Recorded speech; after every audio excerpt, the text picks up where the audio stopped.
ing dalam hadis Nabi dawuhke perkara lima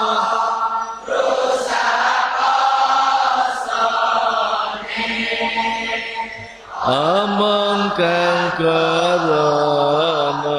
mersijine ngrasani kanca nomor lorone rasani kanca nomor lorone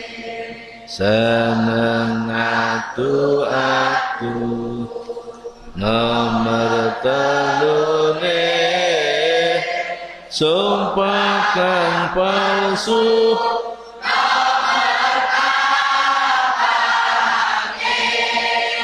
nomor limane